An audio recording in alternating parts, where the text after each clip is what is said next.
Intern teachers are protesting what they term as punitive terms by the teachers' employer TSC. The interns who were not eligible for the financial bill cushion claim they're being deducted the 1.5% housing levy on top of the NHIF deductions. KUPPET now wants TSC to come clean on the allegations that teachers are being employed after receiving employment letters from the area members of parliament. Bramwell Bwire is in Kisumu and now reports.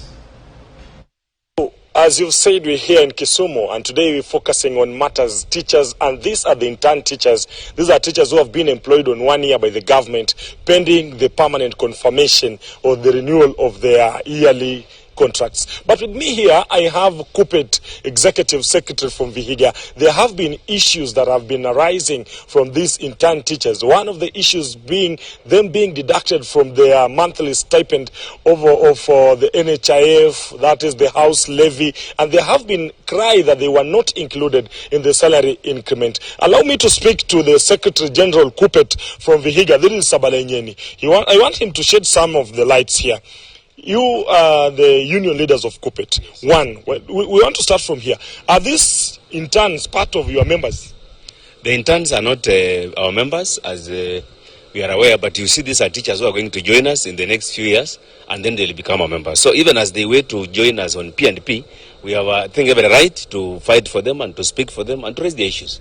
There have been issues that have been coming out from them. They have been saying nobody's fighting for them. There is that deduction that has been ongoing. Then there's this issue of uncertainty on when they will be employed, after I've seen so many people dishing out employment letters even in funerals. As union leaders, what is your take on all these issues? It's a sad state of affairs. Bira, I want to confirm what you are saying.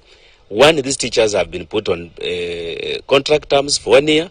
And the reason they took up this employment is because they knew when the chance by the Teacher Service Commission to put them on P&P will come, they'll be given an advantage. That's what has been happening for the last few years since this program was rolled out.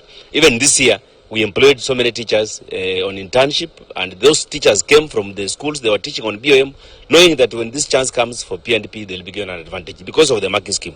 Now we are surprised because, as I'm speaking to you, so many teachers are being employed by the government through their members of parliament. And it appears that once you are an intern, you can't connect to your MP, then it means you won't get this slot. So we want, as a union, and as the bigger branch in particular, we want the Teacher Service Commission to come clean on this matter, because we want to know what is the exact role of members of parliament in the employment of a teacher in this country.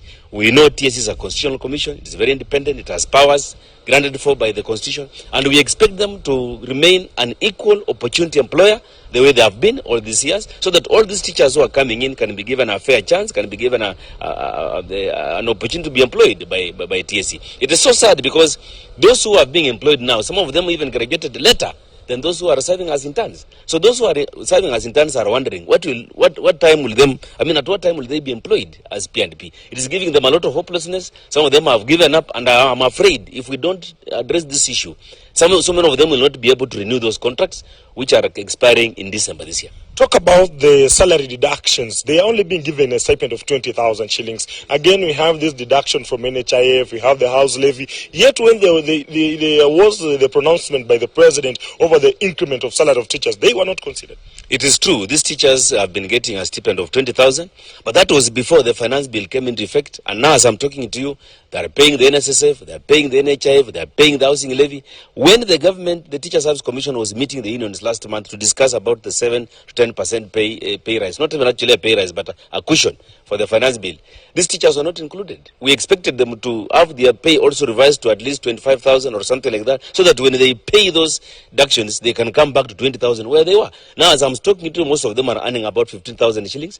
Most of them are unable to pay rent. They are unable to meet their resources, their needs, and they are even unable to go to school and teach because of the high cost of living that has come up. So these teachers are suffering, and the way I've told you, they are not members of the union, but they expect somebody to speak for them, and that's how we come in.